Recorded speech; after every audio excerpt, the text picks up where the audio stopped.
Get started. If you're joining us, JJ, you're calling. If you're joining us, could you please have a seat so we can get started?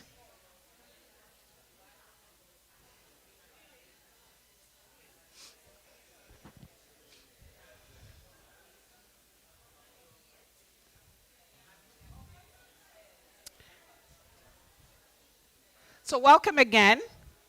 I'm here with the author, JJ SEGBEFIA. Welcome, JJ. Is your mic on? Hello? Hello? His mic. Hello? Yes. Yes. All right. Thank you, Dr. Shen, Wonderful. for having me. Wonderful. So JJ has written this book, and I'm going to start by just asking you to just pronounce the title. I don't know how many of you have tried to pronounce this. I don't know how many Ghanaians can pronounce this. Can you pronounce it for us? Yes, inviolable. Inviolable. Yes. Inviolable. It was a bit difficult for me as well. Yes. Yeah? Yes. So can you tell us why this title appealed to you?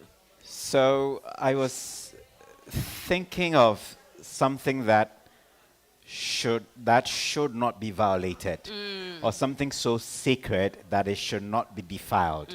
So I was looking for a word that both talked about the purity of the protagonist and the intensity of the violence that would mar that purity. Okay. And okay. inviolable was the word I So it settled does on. come from the word violate. Yes. Right? So So- inviolate. Okay, Yeah. inviolate. So- All right. So that was my first question, because I was thinking the word is a bit difficult to pronounce. Yes, You because I know. was told that if I was going to sell this in Kumasi, I I was told that, and I said we will cross that bridge when we get there. Yeah, yeah. Yeah. But you know, it's such a good read that people will try to pronounce I the believe so title. too. Thank So you. what's the motivation for the story then, JJ? So with Inviolable, as with my first book, I try to find what's happening around my world. In this case, in Ghana or around Ghana. And then with some of the things that happen, or in my mind, some of the things I call the madness, I try to create an alternate universe to whatever is happening. So, for example, if we're thinking Galamsey, for example, Right. none of us like what's happening. Right. Now, if we could do something about it, how would we do it? If we would not fail, how would we speak the story of how we engage that menace or that problem? That's what I do as an author, to create that reality and to do it in a way that's both unbelievable Yeah. but is relatable. Right. Yeah, and that's And, what fed into this book. I think our audience would love to hear what you do for a living. So my main gig is I run a business called Brave Hearts Expedition. So I take men and women into the Ghanaian outdoors, and I introduce them to life in the deeper recesses of Ghana's outdoors. So we go hiking, we go abseiling, kayaking, and paintballing. So I'm a hardcore jungle boy, yeah, who runs this for corporate organizations and businesses and schools, so that they can learn that, especially for students, for example, by the time we're through an expedition, they are grateful for the pillows they have back at home. Some of them are even grateful for the quality of the toilet paper they have at home, because they discover that in the jungle, there's a whole life where nature does not care what you think you are. The bee will sting you, the fly will make a noise in your ears, whether you're a rich man's daughter or you're a poor man's daughter. So that egalitarian opportunity in the jungle is what I help people experience when they sign up for our expeditions. And in this book, there's a character who's just like him. All right? And you can tell that he knows the jungle, that you know the terrain, you understand animals and That's right. flora and all of that stuff. So it's neat that you bring that into your storytelling as well. But you trained as a journalist, didn't you? Yes, I did. And that's the interesting part for me about writing. Every single character in my mind is a real person. a combination of people's behaviors that I have watched over a long period of time, and then I feel that if I merge them into a person, it might make for interesting reading. And so those people, the thing is, if those people read it, they wouldn't know it's them because of how it's reported. But if somebody is annoying, an annoying character in the book, I think of someone I know that's super annoying, and then infuse the character with what I have already observed. So the conversations feel a bit more natural because that's an actual conversation that may have happened, or that I think is a natural progression to some conversation that I may have had. Right. And so it's just to infuse them into those characters to bring them to life. Right. Yeah. Right. Exactly. And this is a pretty thick book. You know, we've somehow told ourselves that we don't read a lot. Yeah. And so we go for really thin books. So to have something as thick as this, how long did it take you to write this? So the writing took 3 months. It's always the editing that takes longer. And I'm so self-critical that I have to put the book away for a month and then come back to it. And then and I've had my wife tell me this, that I'm reading a manuscript as if I didn't write it. And that's because it's new, and I'm going through and I'm seeing errors, grammar and all of that, and I'm making those changes as I go along. So writing is, I could write a book in a day, but it's putting it in the form that I think is presentable. That's what takes forever. Yeah. Well, when I was preparing for this, I was thinking, oh gosh, I have to control myself because I'm the kind of person who watches a movie and I'll tell you all the spoilers because I love spoilers. I don't like being too surprised, you know, so I sort of need to know what the lay of the land is, and then I can prepare myself. So I'm going to try my hardest not to tell you guys all the juicy stuff, but we will get into it because you're going to do some readings for us. That's so if right. I can ask you to do the first reading. Okay. All right.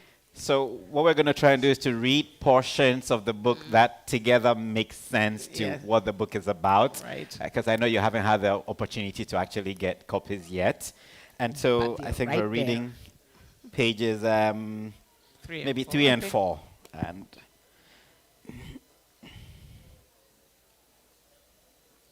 okay. Shall I read? Let me read the back of this first. Okay. Yeah? Yeah.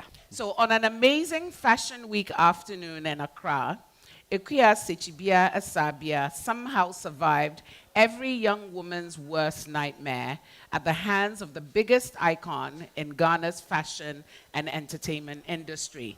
No one expected that her vengeance would bring a nation down to its knees.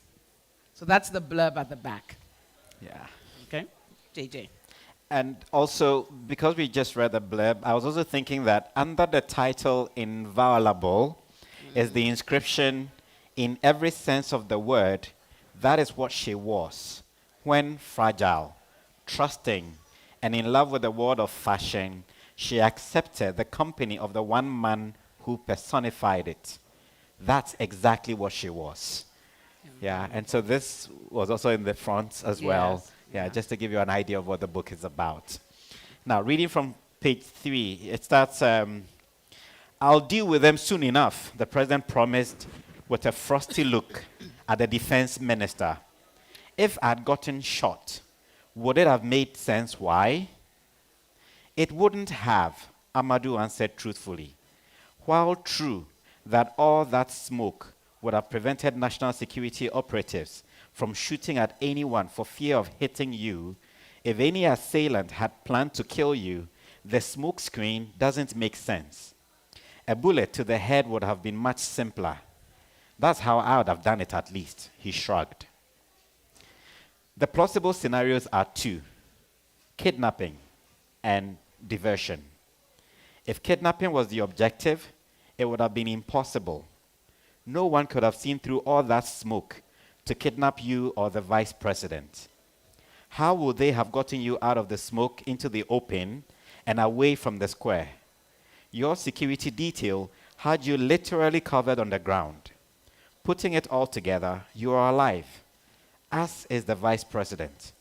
In fact, no one got hurt except from some of the contingent stampeding, and all these have the makings of a diversion. Only we do not know what it was a diversion from. No one in the government has been reported missing to date, and nothing appears stolen. The gunshots and screams we heard were cinematic. Whoever it was that shouted, "Protect the president," absolutely wanted all attention on you. And there is no doubt that was what happened. We just don't know why, Your Excellency, he finished. When you say the screams were cinematic, what do you mean? The vice president, a soft-spoken academic, asked Amadou. They were playbacks of a recording, Your Excellency, he replied. We found a thumb drive in the central console. The technicians don't know how it got there. Until someone is found dead or something of immense national value is discovered missing, we don't know what all this was about, sir. President Ofei decided he liked the policeman while looking him up and down and doing the same to his testimony. It all seemed to add up, and he knew his cabinet and intelligence officers were as much in the dark as was Amadou. So, what do you propose we do now, Chief Superintendent? Amadou shrugged in perplexity, scratched at his bald head nervously, and responded, I guess we have to wait to see, Your Excellency. Isn't there anything we can do to confirm that it was all some kind of a mistake? The president asked his cabinet with ice in his eyes. The National Security Minister raised a hand apologetically and said, my team and I are also sifting through the footages. We will report back whatever else we find. But I believe the chief superintendent has covered everything important. Then his phone rang. The president scowled. He picked up the call. The president's scowl got darker, and the looks of surprise around the room widened.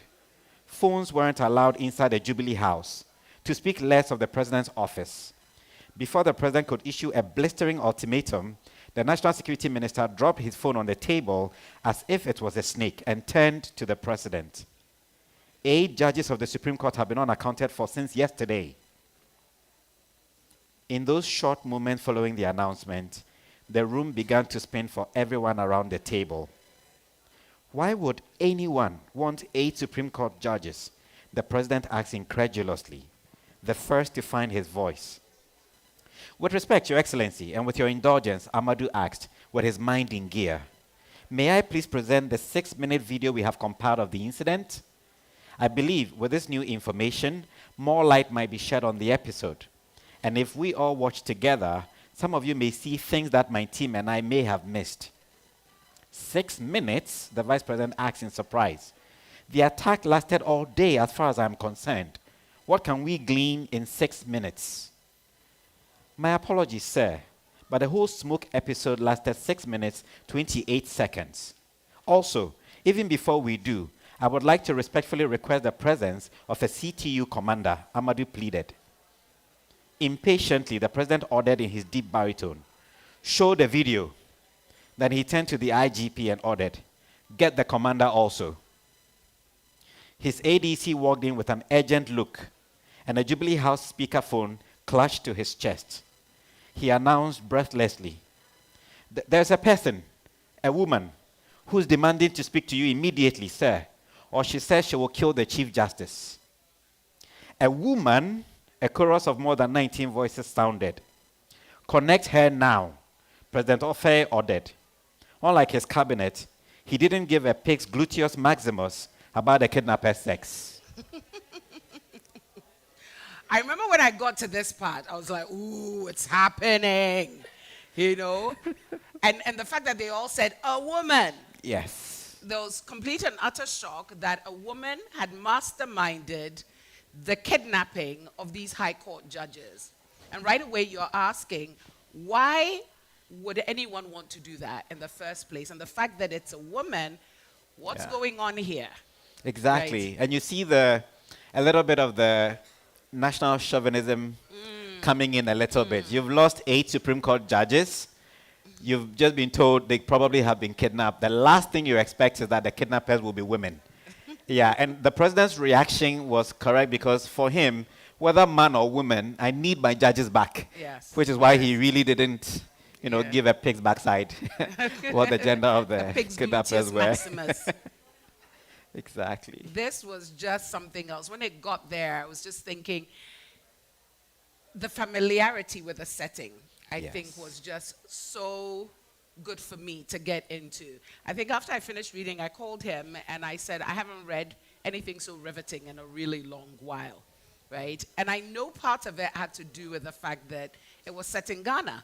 Yes. You know, so you're talking about, well, you know, when you say the president, it's not the president. Yeah. But, you know, right away you think of a president. You're visualizing, you know, and most of us haven't been in Jubilee House, but we can imagine a group of people sitting there. This is a 6th March kidnapping. That's right. During the march. And you can imagine if you've watched it on TV, it seems very tight. Yes. And somehow a woman was able to do something to be able to kidnap, how many? 8 Supreme Court justices, Supreme Court justices. And they weren't the only ones, because somewhere along the line, we learned that there are a couple more.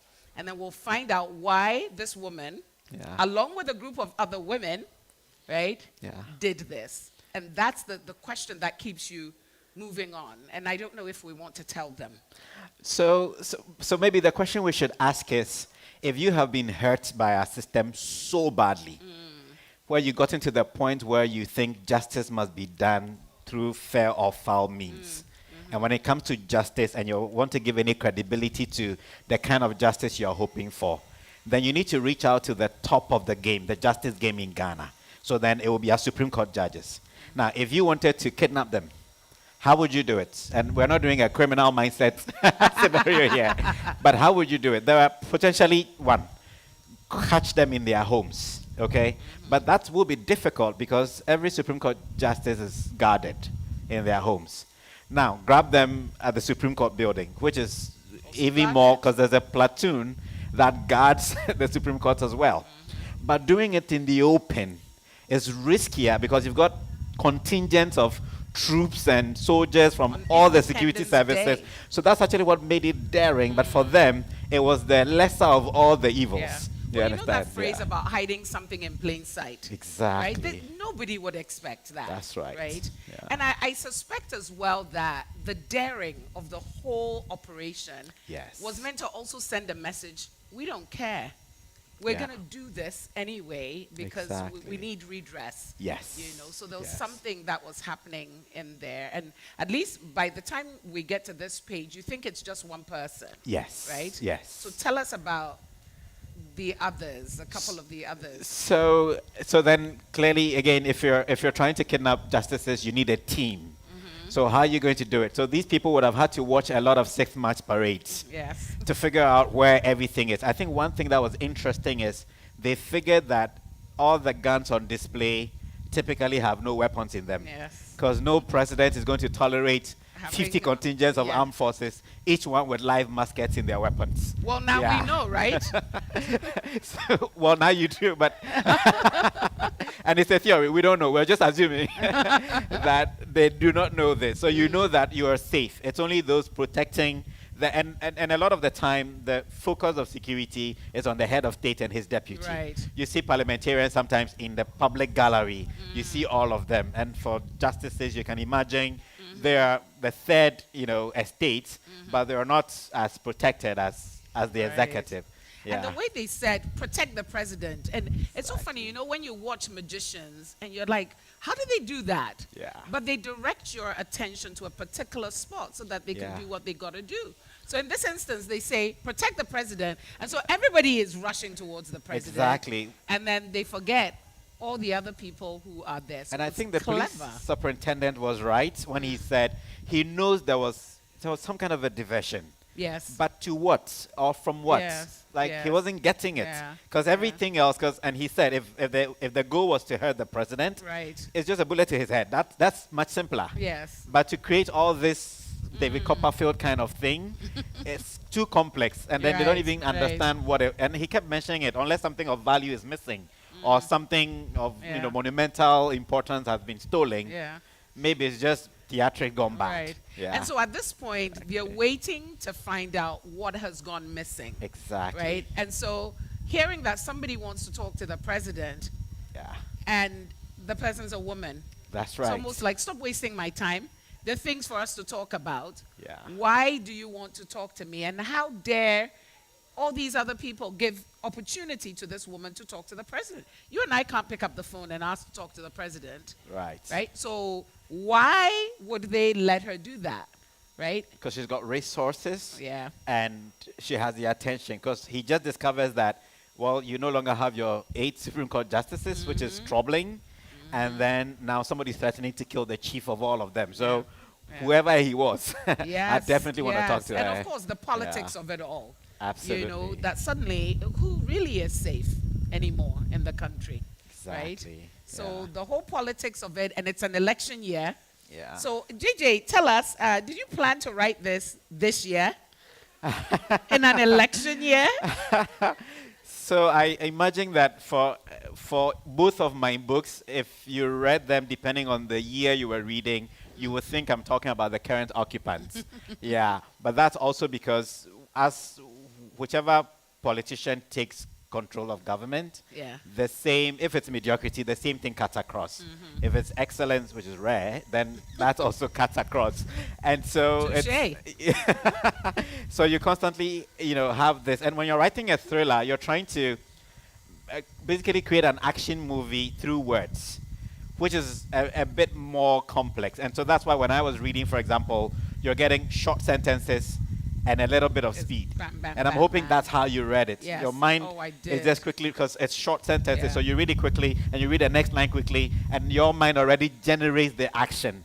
So it's not like I'm describing indescribable stuff. I'm just getting your mind to race as you read through the book. So the action is all happening in your head.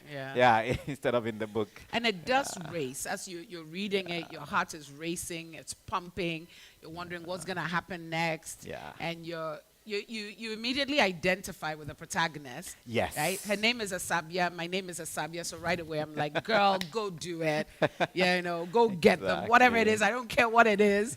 Go do it. And there's just so much identification. And as a woman as well, identified so much with some of these things that are going on, that a lot of women don't report. Sometimes when women do report sexual harassment and sexual abuse, nothing gets done. And there's so much assumption that they're making it up. And so there's so many young people, especially, who just don't say anything. They're just quiet. And I kept thinking as I was reading through, boy, if a group of young women decided, enough is enough. We're going to do something about this. Would this be what it looks like? I believe so, because living in the jungle, I was told once, or I read somewhere, that the biggest species are insects. And if they all teamed up, we wouldn't stand a chance. So in my mind, I thought, we have more women than we have men in our country. And so if they teamed up to serve some overdue justice, I'm sure we would all have to run. This is a real call to action, though. Yes. Right? I don't know how many of us would want to kidnap High Court judges, Supreme Court judges, but certainly a call to action, know, because it's so admirable that a group of women decided enough is enough, but throughout the book, and I mean, this is just the first part. You read pages 3 and 4. 3 and 4, yes. So you can imagine how many more are left to go. Meticulous planning. Yes, intellect. So in there, I was trying to demonstrate head over matter, so that I had an experience where one of my staff was going to live next to me in an apartment complex, and I went in there to clean up the place for her, and the door is an ear-lock system, so it locked on and the key was on the outside, and I was on the inside. So my default position was to call one of my employees who was about, 10 kilometers away, to drive and come and open the door. So I just sat down, looked at the door, and I said, I believe I have an IQ. The last time I took an IQ test, I have an IQ of 190. So then I figured, okay, if you were trapped and there's nobody else, how would you get out of this door? It's not really locked. It's just this automatic ear lock thing. So it's not a complex system. So what I did was I found a little metal contraption. I unscrewed the lock and tried to figure out how the locking mechanism works so I could unlock myself and get out of it. And when I did, it took about 30 minutes. But when I did this, I did that. Satisfaction. I didn't have to develop mind over matter. My mind cured. So in writing, it's the same thing. How if we apply our mental faculty to a problem, however unsurmountable it seems, if it were possible, how would we How would you deal do with it? it? Great. Yeah, it's a bit complex as a man thinking for the protagonist who's a woman, which is always the complexity of writing Yes. for me when I'm putting myself. So, and I'll say this, like when I'm writing intimate scenes in a book, usually I'm writing it from the perspective of the woman, but I have no idea how women feel in those spaces. So if I'm describing anything, is it not wishful thinking on my part as a man, thinking that that is how she should be feeling? How would she feel? So it's always that complex intellectual component of writing that for me is, and I think that I try to let it show so that you can figure out how do giving our cultural sensitivities and our cultural restrictions and all the restrictions we put in the way of women, if a woman had all the resources, what would What they would do she do? differently to carry this out? And they do Yeah. it so well. Yeah. We have an announcement. Yeah, sure. Thank you. Too. Hello. Yeah, thank you very much for that. Just a quick announcement.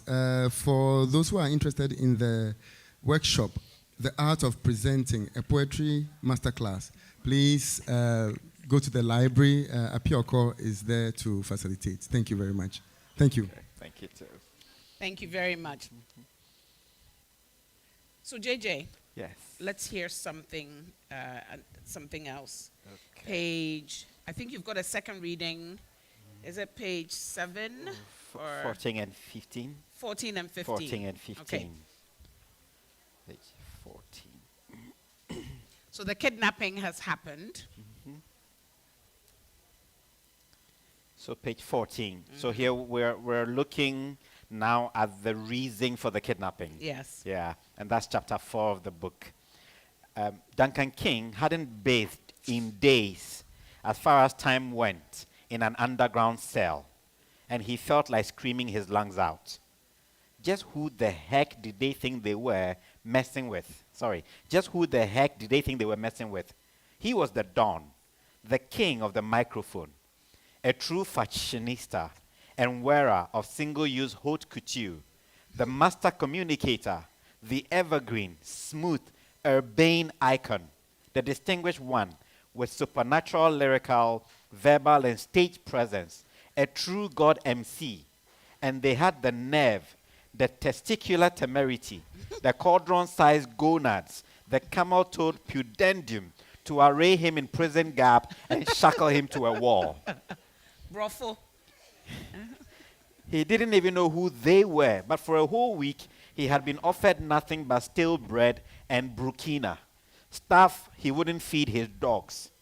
Worse, the upstarts never changed the bread, only the brukina, until he started eating the bread to ensure fresh daily supply. No, he hadn't been broken. He was merely surviving until the time he could rip their throats out for treating him as a common criminal. How dare they? Duncan had been sitting at a Republic Bar and Grill, minding his own business in Osu, when she had sat across from him uninvited. She had sipped his cocktail suggestively, twiddled his cigar, and winked at him, and had then headed for the private lounge. Of course he had followed her. A quote he had read somewhere came to mind. I can resist all things except temptation. Duncan remembered little else after that. He had regained consciousness in this prison cell, groggy, thirsty, and completely bereft of any chance to assuage his concupiscence. He had seen no one, and not for lack of screaming and yelling. As far as he could tell, he was in a storeroom with a makeshift bed and a bare-bone mattress. The grill, where the door should have been, was as tall as the wall, and was operated electronically in the morning when it slid up to allow a robotic arm to bring in his food, which he could only reach with his free foot. 1 meal a day was the meager fare, that and his diabetic medication. How they knew he was on medication was a surprise, but he couldn't imagine what he had done to be treated this way. Yes, he had his fair share of haters, which celebrity didn't, considering his royal swagness and all. But to abduct and incarcerate falsely, gosh, how he would make them pay. Suddenly, the grating rose mechanically, letting in bright light into his dung cell. Then the single foot shackle unclasped his leg. He blinked at the shackle and then shaded his eyes.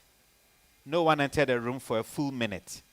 He rose shakily from his cot, still covering his eyes, and walked to the open entrance. His was the last cell. The corridor proceeded to his right along a bend. It led to a bathroom. He hadn't had a bowel movement for a week. He wasted no time purging himself. The water was quite warm too, and there was soap, a sponge, and a small towel. He must have been in the shower for an hour before he noticed he wasn't alone. He toweled quickly and got out of the shower glass to find a man also toweling from a shower. They both looked at each other. "Duncan King," the man exclaimed. "What are you doing here?" Duncan King asked in shock. Answer Premo was a long-time friend.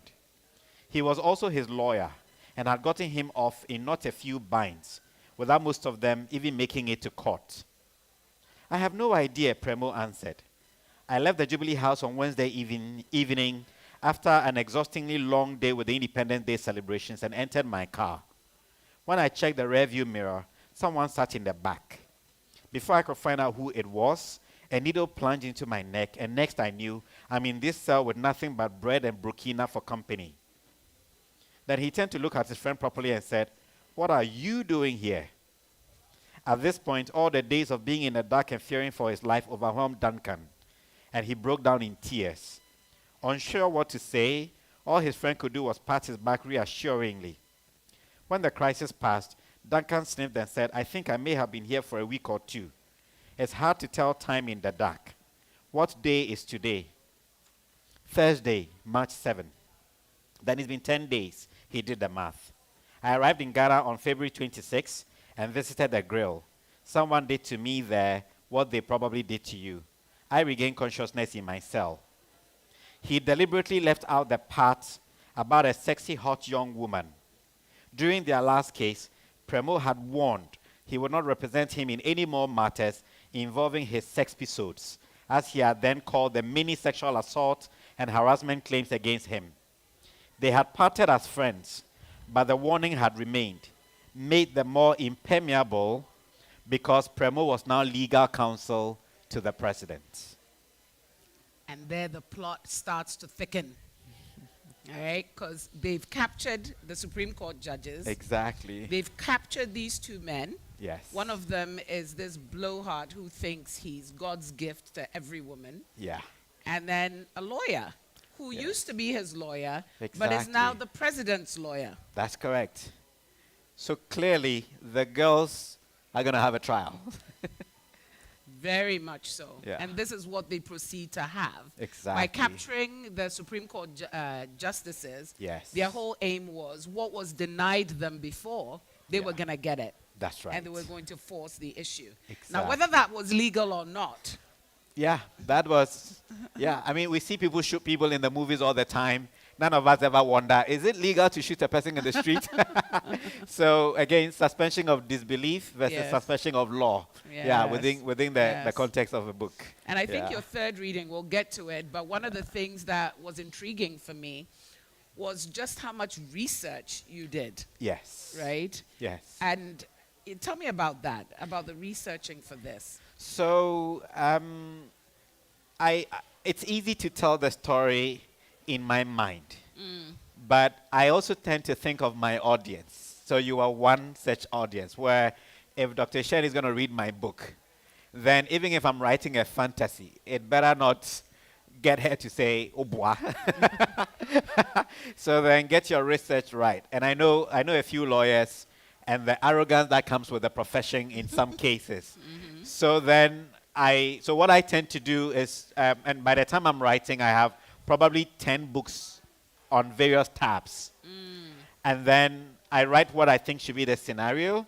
But before I write that, I go to read in at least 4 different jurisdictions what the law on the matter that I'm going to talk about says. And sometimes you see something we call conflict of laws, where the way this will be held in the US will differ from the way within the Westminster system, it will be held. So, for example, within the Westminster system, you're going to have a lot of case laws being quoted, but when you watch the American movies, they're just talking what the law is without bothering about what the cases are.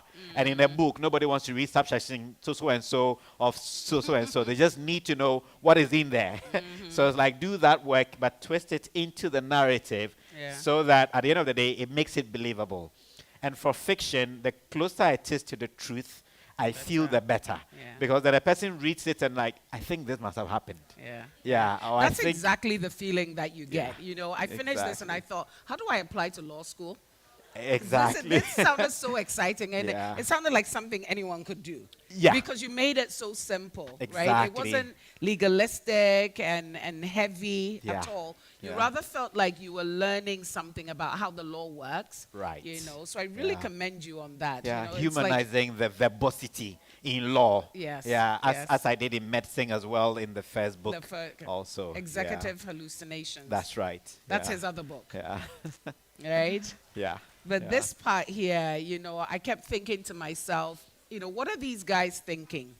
You know, Ansa Premo, he was just jabbed with a needle, and I can't remember how Duncan, was he just smothered or something? No, so his was the one we just read where he's sitting across a woman. And he followed the and lady. he followed the girl because there was a seeming invitation in the air. Yes. And the next thing he knows, he's in a cell. Yeah. Right, so something must have been done to them, so right?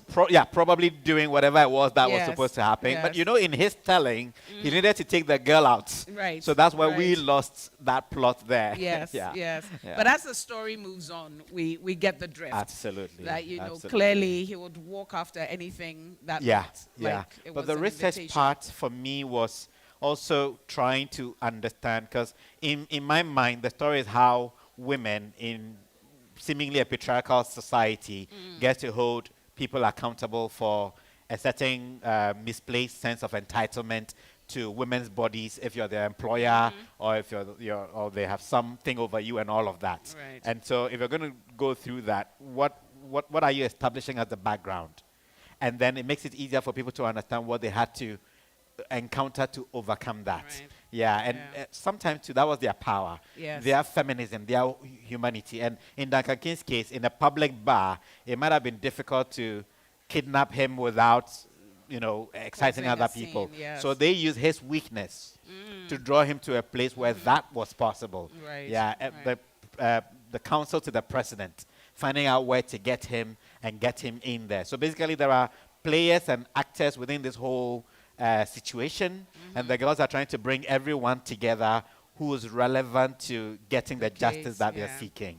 Yeah. And this is such a Me Too type of, not a situation, but, you know, when you think about how many women started speaking up when one woman spoke, you know, and, you know, to have a man write this as well is very supportive of the women who have gone through this and they don't know what to do. They don't have a voice. And even those that you would think have a voice and so they could speak up. I think that for many women, there's the issue of, well, will I lose my job now? How will people view me? And the question of, well, maybe it was your fault. If you hadn't dressed like this, it wouldn't have happened. There was one time I did a talk. It was part of Achimota Speaks. And we're talking about sexual harassment in schools. And when it got to my turn, I said, you know, I don't want to make everyone or anyone uncomfortable in this audience. But for the ladies here, and the place was packed, it was easily, I would say maybe 150 to 200 women. I said, how many of us here have ever felt harassed to the point of sexual abuse? And you should have seen the hands just go up like that. You know. And you wonder to yourself, well, how come we haven't heard this before? You know? And slowly we started talking about it. And the interesting thing for me was looking in the audience and seeing some teachers we had in school who were culpable, you know, sitting there unashamed. You know, so it's that kind of thing where you're like, so what will it take? And this is why I identified so much with the women in this, because, it may get to a point where you have nothing to lose. You have absolutely nothing to lose, so you will do something as dangerous Yeah. as this. And you know. whilst in the book, I try to make it as academic as possible because as a writer, even sexual violence is such a, it's a difficult thing Uncomfortable. to describe for me. But some years ago, it went viral. There was an incident like this within the entertainment industry, and we've heard it. I'm glad that the National Science and Maths quiz is more popular than the beauty pageants. But at first, the beauty pageants were the ish. And we began hearing stories where the girls had to go and find their sponsors. And there were exploitation and other things. And before the story could blow up, the organizers threatened anybody that would talk about it with all kinds of legal suits and all of that. Right under our eyes, they are being, Still and in this happening. particular case, that's exactly everything that happened from the academic perspective did actually happen for real. Yeah. So then what I did at the time was I wrote an article that went viral where I literally called the person a rapist, allegedly. And it really carried. I think he threatened to sue severally, but his lawyers told him I was covered by the way I wrote the You article. reported it, yeah. Afterwards, the girl had left Facebook as a result of all because once it comes out, everybody comes after you. Yeah. Just to come and thank me for writing that article and then left Facebook again.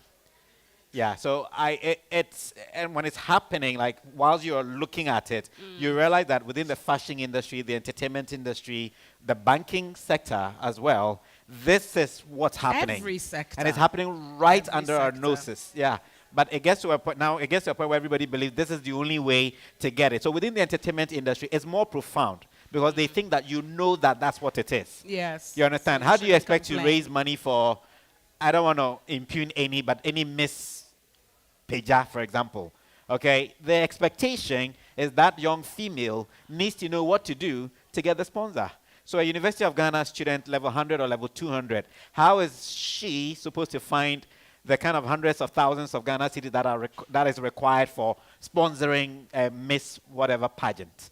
Yeah, and then we sell them out like that. And then corporate Ghana also turns a blind eye by sponsoring. So when there was one such thing that got us all angry, and some of the old students in the secondary school said, you know what, let's change this. Let's all start talking about National Science and Maths quiz. And then we started fighting with pre-seconds. I went to Accra Academy. The pre-seconds, they didn't go to school, so so we started that fight. And then other schools joined in, and now NSMQ is exactly what it is because we felt like this was better than all the other pageants. Yes. And if that can change, then there are other things we can change as well if we all get involved. We've got a long way to go, but at least we've started. Exactly. Because with the NSMQ, I think, was it 2 or 3 years ago, we had the first female in the finalists, team. Yeah. So we need to keep pushing to get more of them there. Exactly. There was a lady who stopped by your table yesterday, and she heard about the story, and she thought that the story would be gory. Yes. So I remember telling her, no, the book is not describing the act. Yeah. Right? No, I'm not It disrespecting a woman's body in the book. No, Yeah, it doesn't. just- So for anyone who's Yeah. considering, it's not gory No, like that. no. You just know that it happened Yeah. and how they felt about it, but Exactly. not the gory details That's as well. right. Yeah. Third and last reading, JJ. Great. I think that will be page 84 and 85. Okay, so moving along.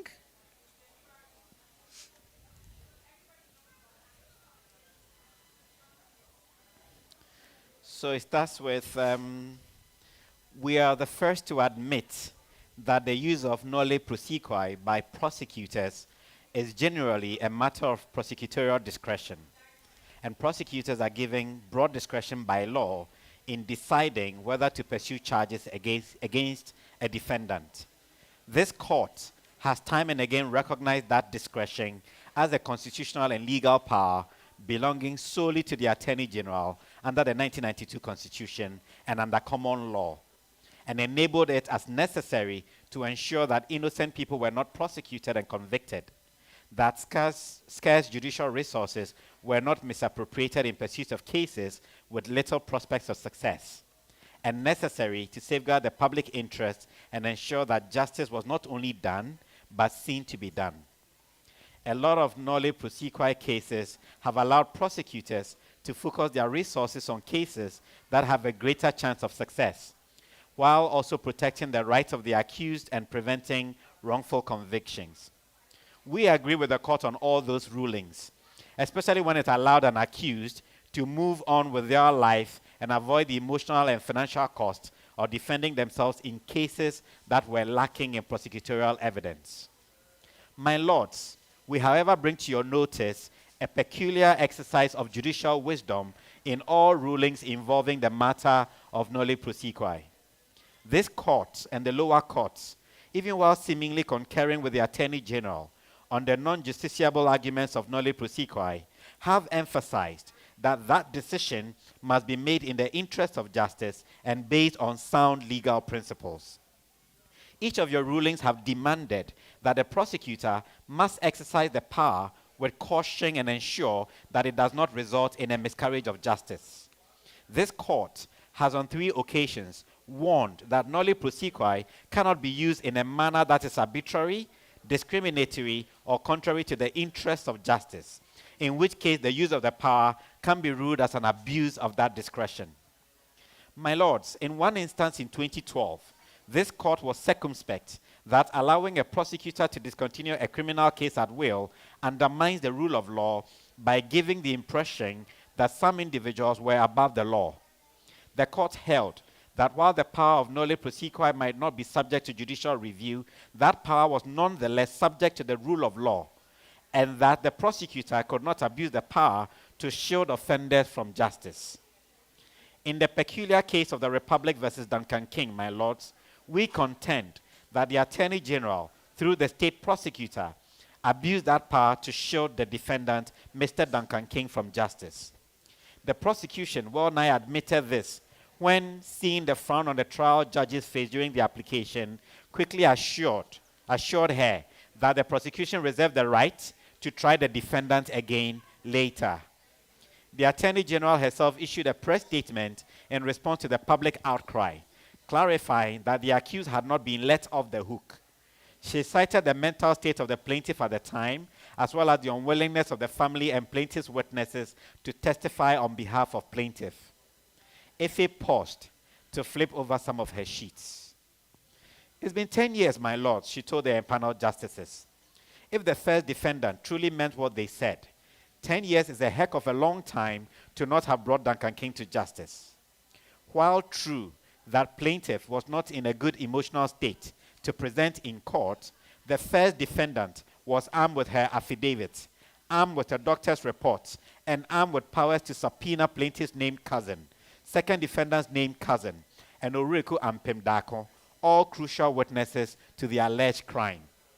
We vehemently contend that first defendants egregiously employ their powers of nolle prosequi to enable every caveat this court has imposed on that power. And for 10 years, the second defendant has lived, walked, talked, and allegedly raped with the impunity of a person that believed they were above the law. The consequences of that impunity, my lords, is what you see today.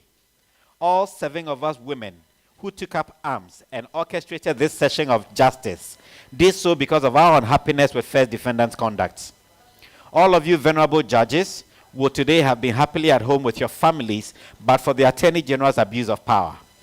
And this is a far less consequence than could have been meted out if we had not set out to make this trial as bloodless as possible, my lords. There's therefore no telling what anyone in this country could do when they felt that justice had been denied them.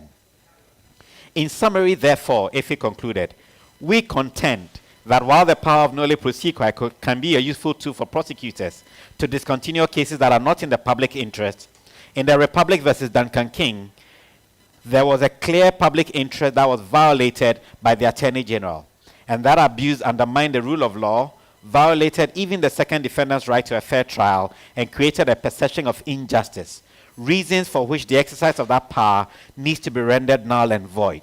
So we may try the second defendant and give plaintiff the justice that had been denied them for a decade. And this is because the legal adage is true in every form, that justice delayed is justice denied. Thank you, my lords. She finished. I tell you guys have to get the book. And we all have to, what's that fundraising, the crowdfunding Yes. platform, and get a movie out of this. It is amazing. Thank you. You know, and words like Nole Prosequi? Yeah. Never heard before. Right? But you learn so many new things here, and along the way, you're rooting for them. Yes. And of course, it's not as simple as No. it seems. This is the last reading that we're giving you. But after this, it gets more and more rollicking, scary. Yeah. The girls get in trouble a bit. Yeah. And then they manage to find a way out of it. But it is such a wonderful read. Yeah. And my last question for you is that in the age of AI, Yes. where many of us keep getting all these, keep seeing these ads that say, you know, you can write a novel with ChatGPT. Yes.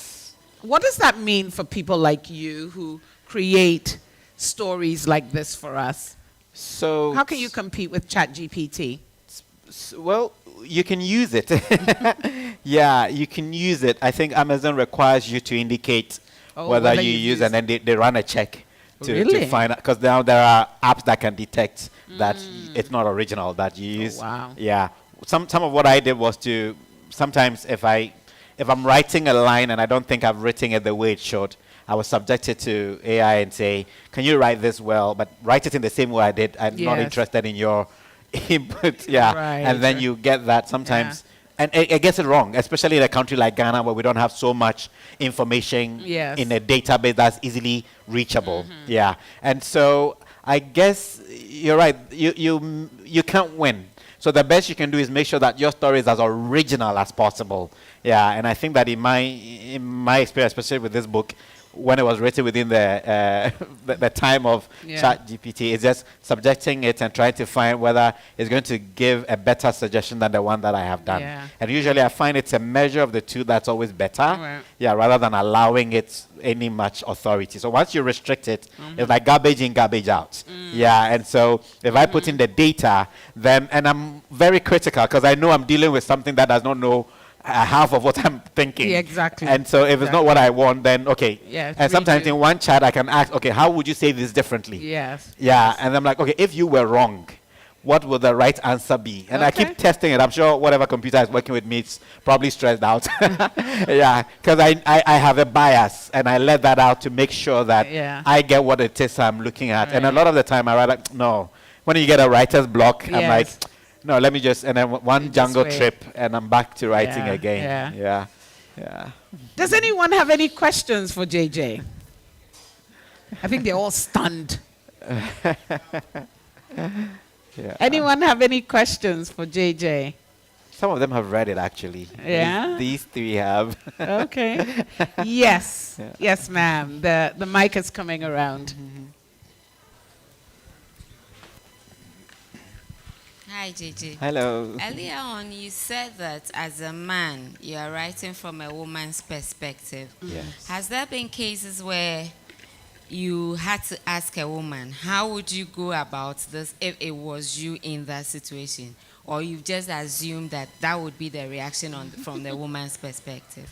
Thank you so much. Yes, I have had to ask it, but ask it in a conversation sense.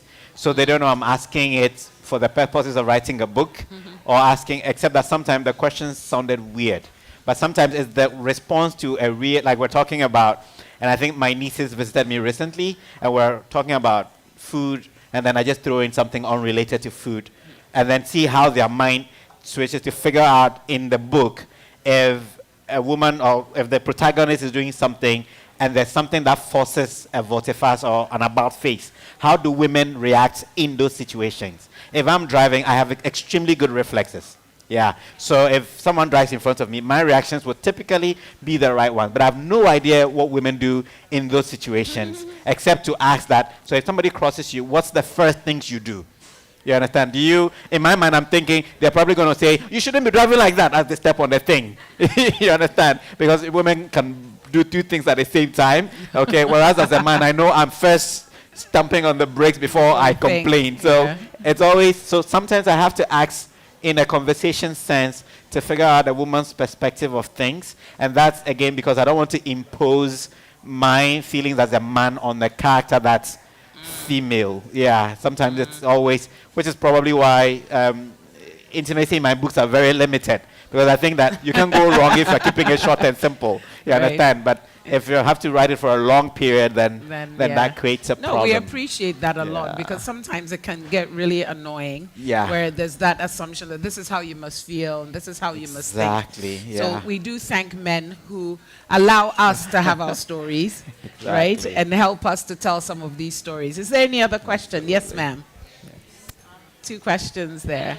Yes. Yeah, so I took your book yesterday. Thank you. I haven't started reading it yet. Right. But let me ask you have two books now. Yes, please.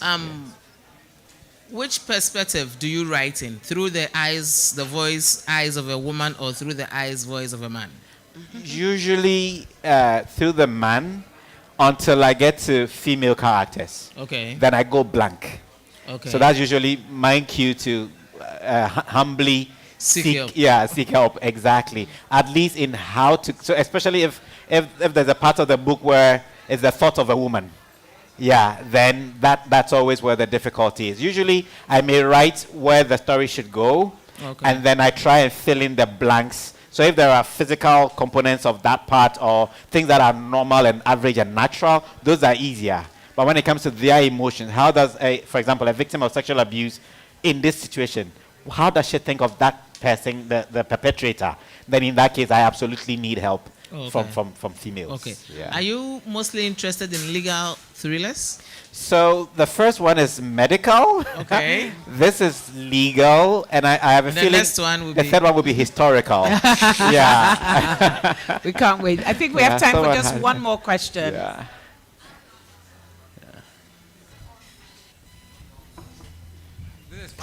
Yeah,